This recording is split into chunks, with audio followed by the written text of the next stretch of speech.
So guys, I think what we're trying to accomplish through this project is to see if we can't take all of this historical data that we have in the clearinghouse of 20 years, Alan, right? And see if we can't take some of the clinical protocols and pathways that we know are evident in these cases and see if we can't kind of bring it back that as these claims are submitted over time, we recognize a pattern and kind of put a flag in and say, hey, it's time to intervene. So I don't know, you guys, what's your view of this as you look at the claims and the information and the clinical aspect of this? Well, you look at all of the data that we have and being able to apply some of the newer technological concepts like AI, artificial intelligence, machine learning, natural language processing, and apply that. And then with Alana's clinical expertise to be able to look at the data and develop trends and develop patterns in it, that's really the power of AI.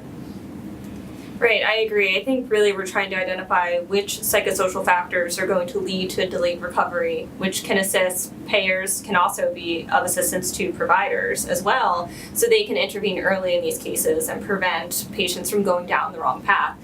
And to me, I just think about some of our clinical cases on the workers' comp side. For instance, we see a lot of musculoskeletal injuries, such as a herniated disc, and the case should have been healed in 6 months, and here we are 5 years later. Yep.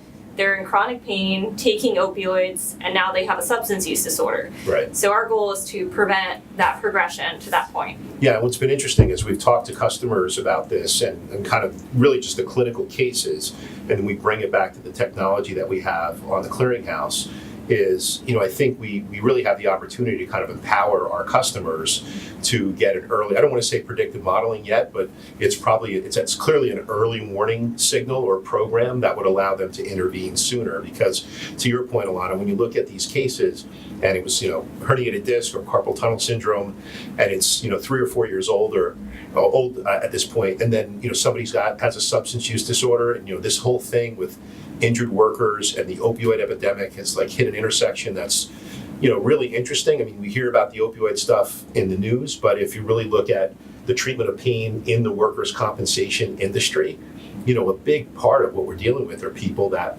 weren't dealing with pain or weren't treated appropriately for their pain early on, and now it's caused this giant problem. So I think to the extent we can kind of harness this data, turn it into information, make sure it's clinically valid, I think we're really going to be providing a great service to our customers and their patients.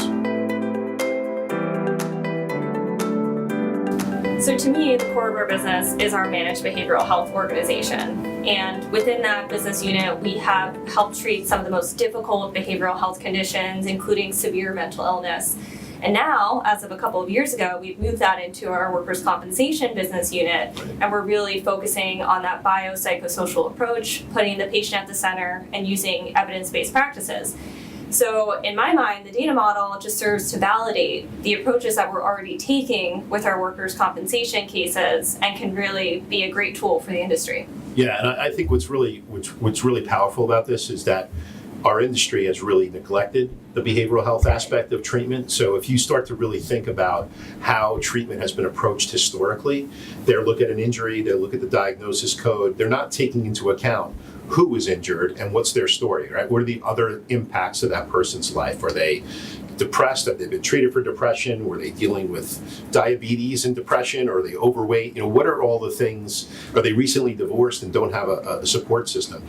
So all of these things coupled with the clinical data, the patterns that we can see in the claims, I think really changes the industry around. What I love about it is I think we've been historically as an industry reactive. I think what this data project does is it allows us to give a tool to our customers to be proactive and really from an end-to-end perspective. So let's go identify the injured worker, let's see patterns, let's intervene, let's get the patient what they need. So from an advocacy perspective, they have the best opportunity to recover. And I think no pressure, Alan, but it kind of all falls on you as you look at the data. And it's really bridging the gap between data and information. Yeah. So data is kind of old school in IT now. Everybody has data, everybody has reams of reports that they can do and analysis, but we're really looking to go deeper than that and say that this is information, and we're actually looking at trends, and we're looking at the information contained within a claim to determine where we're going. Yeah.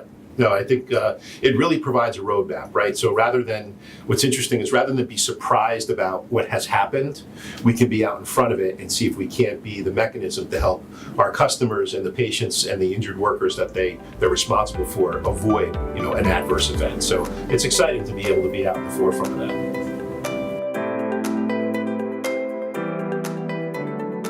So what I think is really good about this as it relates from the client, the customer's perspective, is we're taking a technology and a service that, we've been providing for 20 years. And really it has always been focused on administrative expense. How does a claim get transmitted, more efficiently, and can you put the attachments with it and get out of the paper business? But the reality is that's important, right? And I think the technology's advanced, making it easier. There's systems that the providers have that allow them to do this electronically from their billing systems, although the adoption rate's been low, and we're hoping to push that up.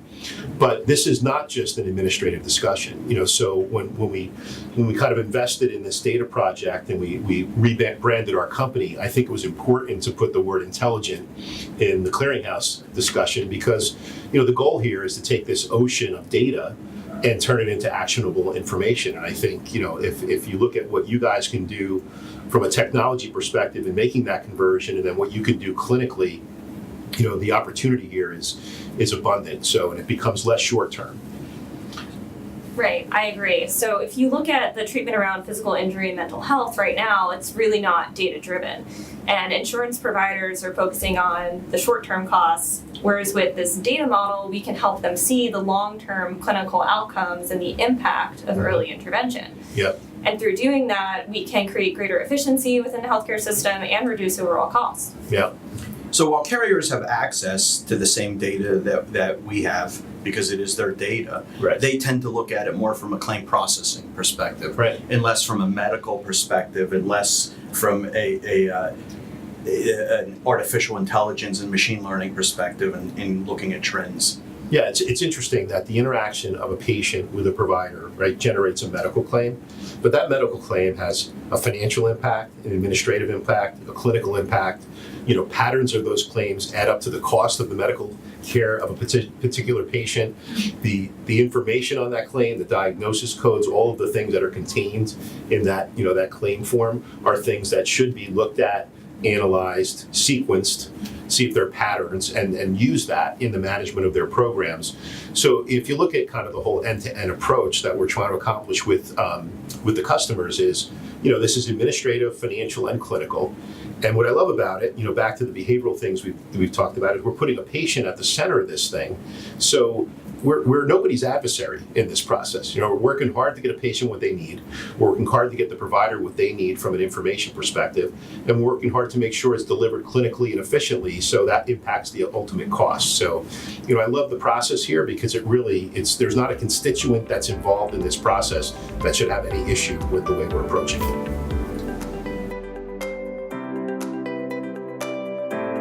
So traditionally, a clearinghouse processes claims. It's an in and out business, and a lot of the business analytics and the reporting is done based on a number of claims processed, the dollar volume of those claims, and they do a very good job of reporting that high-level data. We're taking a very unique approach and looking at actually the medical data contained in it, and we're applying AI and ML, and we're combining our clinical experience with our IT experience and the wealth of data that we have to really provide something that no one else is looking at in the same light. Yeah, I don't think anybody has what we're doing in the industry at all. And what's interesting is, my background historically was group health, where 95% of the claims came electronically through a clearinghouse, and I have never been approached by a clearinghouse partner on looking to see if they could share any kind of information with us. So what's been really interesting about this journey, with our clearinghouse and the data project is that by analyzing this data and turning it into actionable information, what we're really saying to our customers is, let us help you find the most difficult cases. And by the way, if you don't want to manage them when we see them, give them to us, because we can manage them whether they're near term and it's kind of an addiction or a substance use issue or behavioral issue, or is it an old injury that there just seems to be patterns of claims and a progress isn't happening, or is it something that happened yesterday and maybe you're not aware of it, but it ends up coming through the claim system and we can help you identify it. So what I love about what we've set up at Carisk is really technological and administrative type tools that inform and potentially feed the clinical aspect of our business. So, we kind of have this transactional column over here of the things that we're doing, and we've used technology and clinical pathways to turn it into basically a clinical program and even a risk transfer program that allows us to assist our customers get way more efficient and have predictable both clinically and financial outcomes. To me, from a data perspective, we can measure success of the model by really fully utilizing machine learning and AI. And I say that because by using machine learning or AI, you do not need to pre-select the inputs for the model. And so you can identify any and all predictive factors that may be present in your data set. And from a clinical perspective, I think we can look at the results 1 and 2 years out to look at these cases, identify them to see if we did, in fact, prevent delayed recovery in these individual patient cases. Yeah, so I agree. There are kind of 2 steps is accurately identifying those patients or injured workers that we should, in fact, be flagging for intervention. And then once intervened, are we in fact applying the right treatment protocols and pathways to make sure that their recovery is efficient and as maximum as possible? So the opportunity I think here is great, and I also don't think it's 0 to 100. I think there's a bunch of little milestones in between that will allow us to continue to measure success.